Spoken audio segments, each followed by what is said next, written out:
Capítulo 20. Julgando pela palavra. Em 1 Tessalonicenses, capítulo 5, no versículo 21, está escrito: Examinai tudo. Lembre-se disto. A Bíblia ensina que o Espírito de Deus e a palavra concordam entre si. Sempre que o Espírito Santo fala a você, será em harmonia com a palavra. As pessoas têm ouvido vozes e obtido tudo quanto é revelação que possam imaginar. Algumas delas sempre estão alegando que houve uma voz. Você pode e deve julgar essas coisas. Julga e julgar se é certo ou é errado simplesmente pela palavra.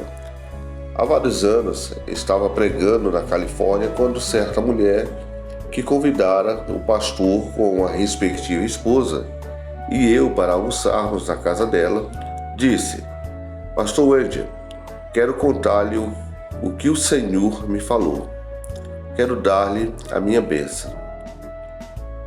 Antes de ela abrir a boca, tive o pressentimento pelo testemunho interior no meu espírito de que algo não estava certo.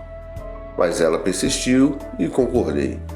Ela recebeu-nos muito bem em seu lindo lar e agora queria dar-me uma revelação. Começou a contá-la e falou durante 10 minutos, até antes de fazê-la parar. Simplesmente não aguentei mais. Por favor, disse eu. Espere um minuto.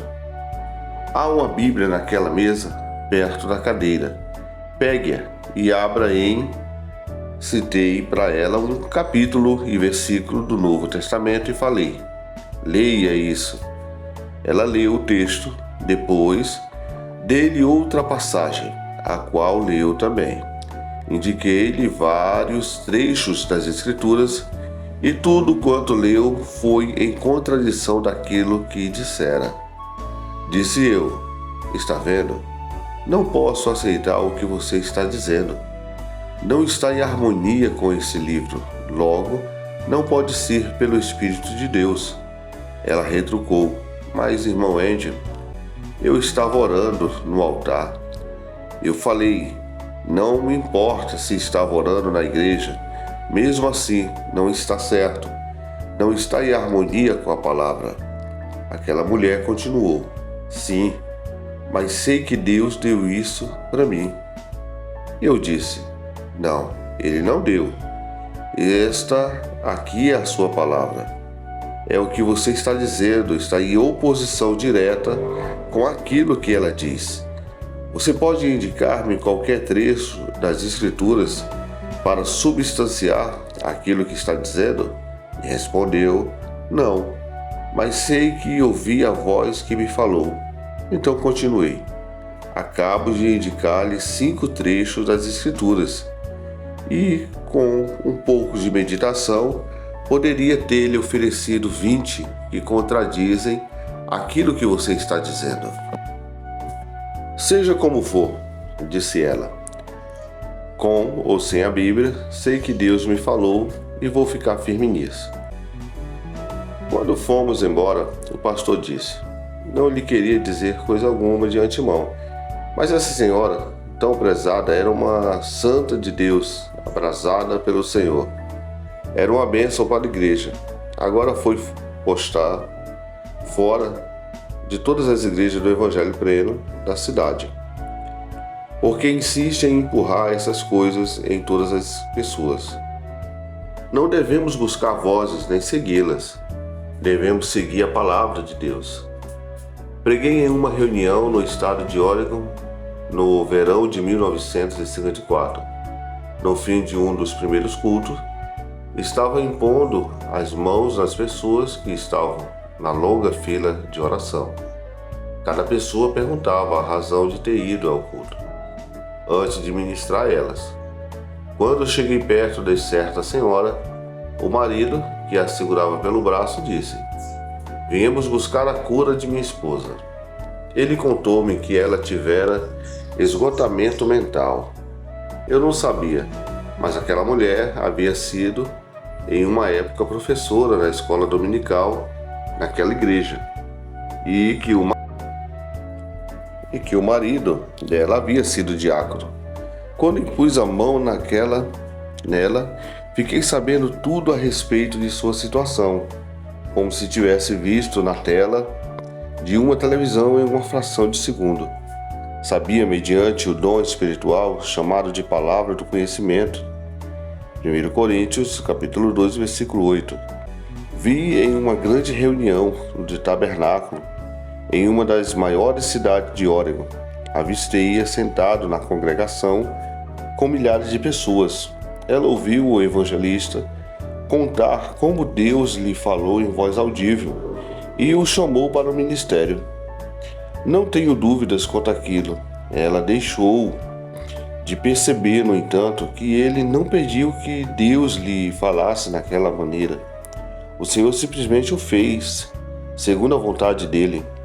Não temos o direito de pedir que ele nos fale em voz audível. Se Deus, na sua palavra, tivesse o contato que faria isso, todos nós teríamos direito a reivindicá-lo. Esse evangelista não esperava que Deus falasse naquela maneira. Se Deus quiser, pode falar assim, e ele achou por bem fazê-lo. Na ocasião em que ela o ouviu contar aquilo, estava bem mentalmente, mas então começou a pedir que Deus lhe falasse em voz audível, e o diabo supriu a sua vontade. Ela então começou a ouvir vozes que a deixaram louca.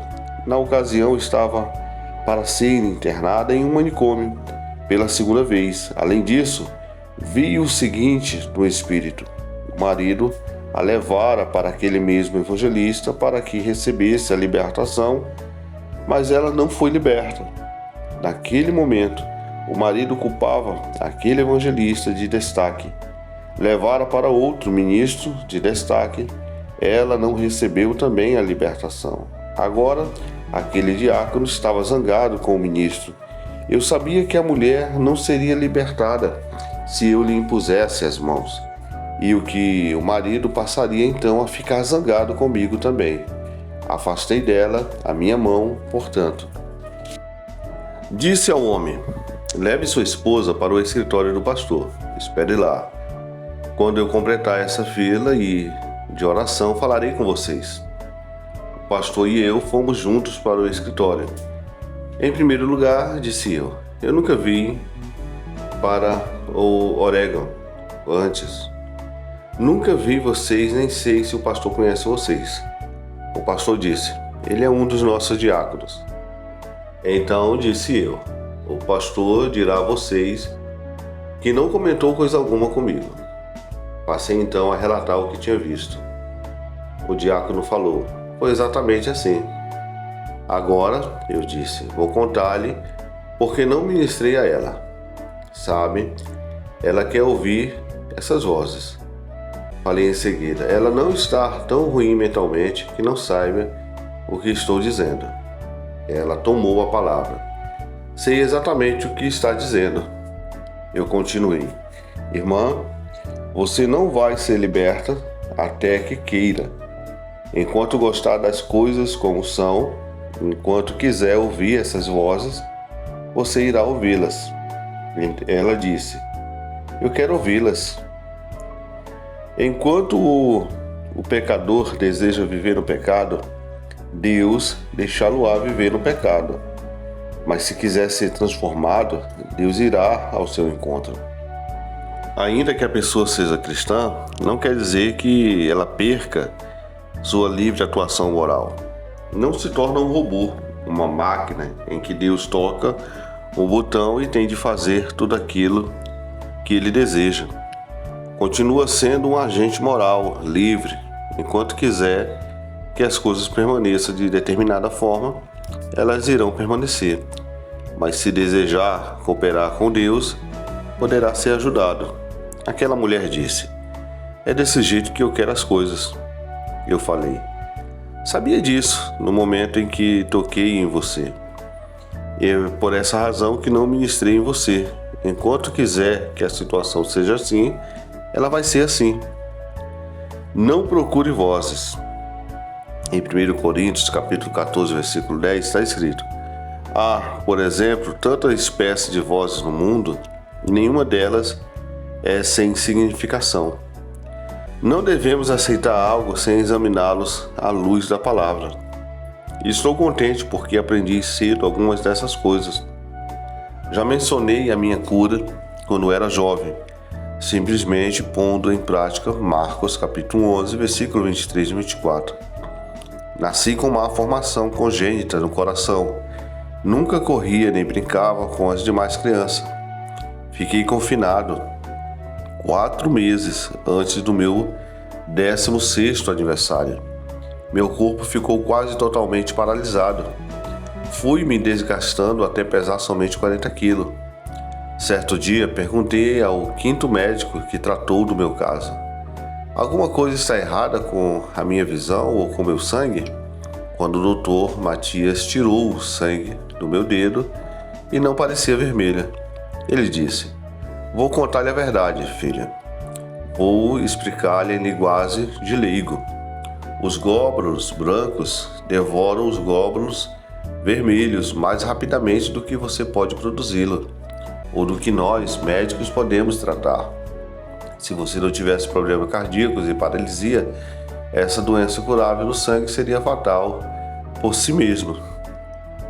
Eu não sabia a respeito da cura divina. Não conhecia alguém no mundo inteiro que acreditasse na cura divina. Quando achei na Bíblia, pensava ter achado algo acerca do qual ninguém mais sabia nada. Agi à altura da palavra de Deus e fui curado. Os membros da minha família eram o que chamamos de cristãos normais. Literalmente eram cristãos no estágio de infância. Eram salvos, mas não foram ensinados além daquela etapa. Ignoravam a palavra a respeito da cura. Nossa igreja ensinava que Deus podia curar se quisesse. Outras ensinavam que não somente Ele queria curar, mas também podia curar. Logo, quando comecei a ver certas coisas na Bíblia e a falar à minha família acerca delas, os membros da família desencorajavam-me. Tive bom senso suficiente para ficar firme com a Bíblia e guardar essas coisas para mim mesmo. Me levantado e andado pelo cômodo vários dias seguidos, antes de dizer à mamãe: traga-me um par de sapato, meias, roupas de baixo, uma calça e uma camisa. Não tinha usado durante 16 meses. Vou levantar-me e tomar meu café à mesa amanhã cedo. Filha, sabe o que está fazendo? Custou-me 45 minutos para persuadi-la a aceitar a ideia de deixar aquelas roupas prontas para mim. Morávamos com nossos avós maternos e pedi que minha mãe não contasse ao resto da família. Ora, era possível tomar nota do fato. Vovô levantava-se cedo e sentava-se lá fora na cadeira de balanço do alpendre. Quando notávamos aquela cadeira ranger com o movimento do vovô, ao se levantar e ir andando em direção aos fundos da casa, para a sala do jantar. Não valia a pena olhar para o relógio. Eram 7h30 da manhã. Vovô funcionava por um horário exato. Se você olhasse o relógio e este não marcasse 7h30 da manhã, precisaria ajustá-lo. Era 7h30. Meu quarto ficava na frente da casa. Às 7h30, naquela manhã de agosto, ouvi o ranger daquela cadeira de balanço no alpendre. Ouvi seus passos enquanto andava para o fundo da casa. Eu já estava totalmente vestido, sentado em uma cadeira do meu quarto. Então, saí andando do meu quarto, atravessei o outro quarto e entrei na sala de jantar.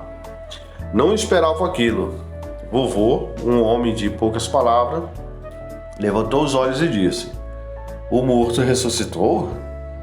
Lázaro está ressurreto? Disse eu: sim, o Senhor me levantou.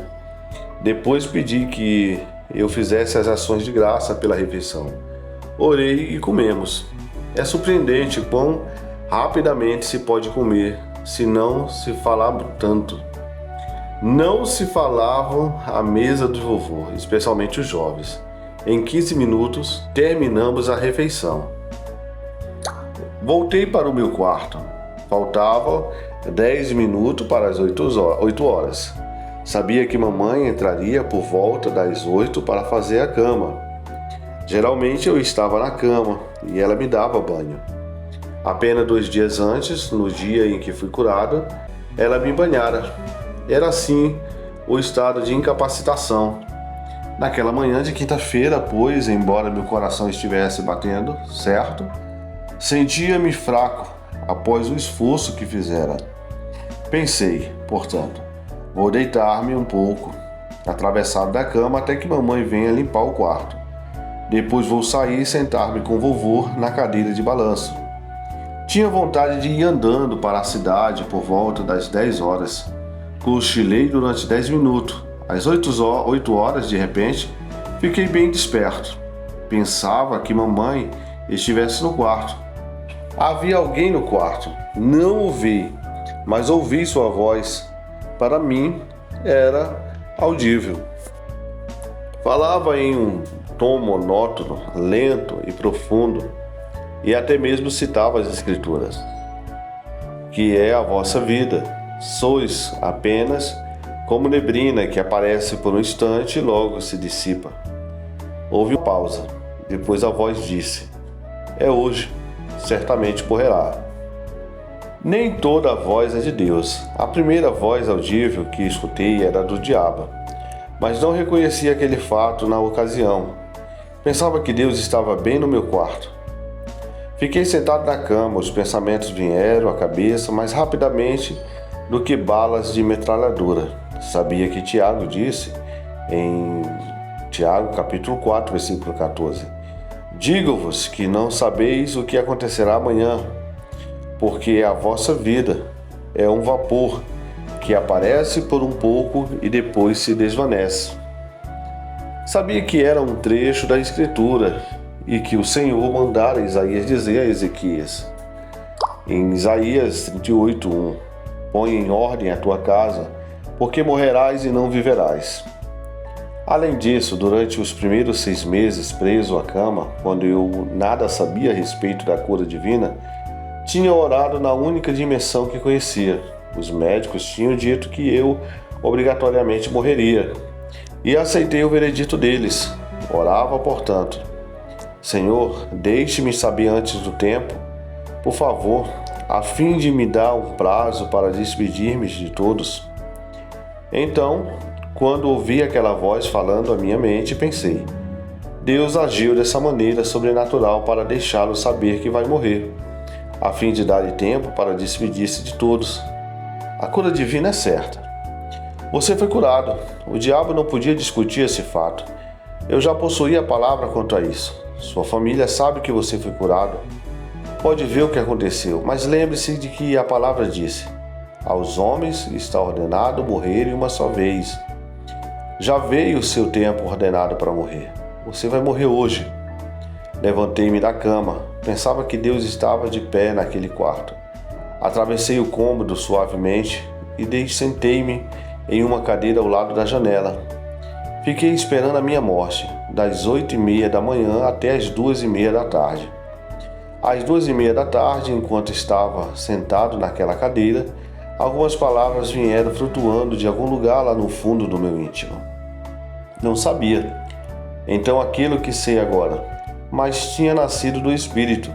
O Espírito Santo estava no meu espírito.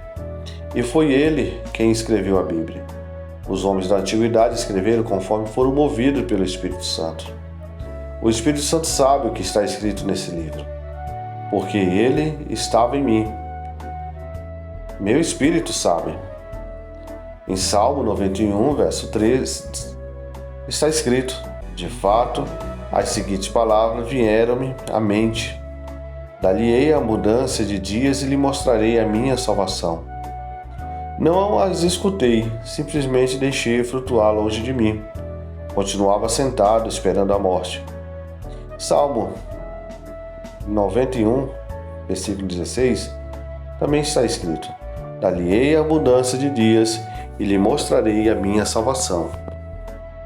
Assimilei-as e lembrei-me delas algumas vezes. Pensei então, sim, mas Deus operou dessa maneira sobrenatural para me deixar saber que vou morrer hoje. Quando fixei a minha mente nisso, aquelas palavras desapareceram. Na terceira vez, enquanto ficava sentado, essas palavras vieram flutuando e aquela coisa interior falou para minha mente: dar-lhe-ei a abundância de dias e lhe mostrarei a minha salvação. Por alguns momentos retomei e as repeti na minha mente. Disse então, sussurrando: sim, mas Deus operou dessa maneira sobrenatural para me deixar saber que vou morrer. Mais uma vez, ao fixar minha mente nisso, perdi a mensagem. Na quarta vez, de modo um pouco mais autoritário, o Espírito de Deus falou. Pulei e pensei que alguém tivesse chegado às escondidas atrás de mim. A voz do Espírito Santo disse: dar-lhe-ei a mudança de dias e lhe mostrarei a minha salvação. Eu disse: quem falou aquilo? Queria dizer: quem está dentro falando comigo? No entanto, a voz falou-me: o Salmo 91. A minha Bíblia estava no chão debaixo da cadeira onde eu estivera sentado o dia todo. Nem olhara para ela. Peguei a Bíblia e abria no Salmo 91. Quando cheguei até o fim, realmente estava escrito: dar-lhe-ei a abundância de dias e lhe mostrarei a minha salvação. No verso 16. Mas você pensa que o diabo desistiria tão rapidamente assim? Nada disso. Outra voz, parecia apoiada em outro membro, disse no meu ouvido e na minha mente de modo natural: sim, mas aquilo está no Antigo Testamento. É só para os judeus, não é para a igreja. Fiquei sentado e pensei por um momento. E disse então: sei o que vou fazer. Vou consultar as minhas referências bíblicas. Se conseguir achar alguma coisa assim, de novo, no Novo Testamento, saberei que pertence a mim e à igreja. Comecei com o Salmo 91, uma referência à longevidade. Levou-me para Provérbios, então a palavra começou a me iluminar. Em Provérbios comecei a perceber que a voz audível não poderia ter sido Deus. A voz citada em Hebreus 9:27, onde está escrito: e como aos homens está ordenado morrerem uma vez, vindo depois disso o juízo.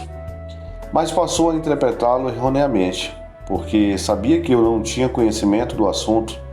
A voz disse: todas as pessoas têm um tempo determinado para morrer. Você as ouve dizer isso o tempo todo. Até mesmo os cristãos nascidos do novo e cheios do Espírito Santo dizem: quando chegar a sua hora, você vai morrer. E não é verdade. Você não tem hora determinada para morrer. Li no livro de Provérbios repetidas vezes que se você fizer certas coisas, seus dias serão encurtados. Mas fazer outras acrescentará a duração dos seus dias. Sabia que a palavra de Deus era certa, mesmo que aquela voz tenha escolhido um versículo de um capítulo e o tenha dado a mim. Sabia que não era Deus quem estava falando, porque não estava em harmonia com o restante da palavra. Continuei a procurar as referências bíblicas. Assim fui conduzido para o Novo Testamento e cheguei até Efésios 6, capítulo 6, versículo 1 ao 3. Depois entrei na minha primeira e segunda epístola de Pedro. Descobri que Paulo e Pedro citavam o Antigo Testamento a respeito da vida longa. Pulei daquela cadeira, segurando a Bíblia em uma mão. A outra dobrei como punho. Dei um pontapé e disse: diabo, saia daqui. Era você falando comigo. Era você que falava com aquela voz sobrenatural. Quero que você saiba que não vou falar nos próximos 10 anos. E não vou morrer hoje, amanhã, semana que vem, nem daqui 5, 15, 20, 25, 30, 40, 50, 60, 65 anos. Então, estava com 17 anos e isso me deixaria ter 72 anos de vida. E Deus disse: dar-lhe-ei abundância de vidas. Em Salmo 91, verso 16. Se eu não ficar satisfeito com uma vida até os 72 anos, continuarei vivendo até ficar satisfeito.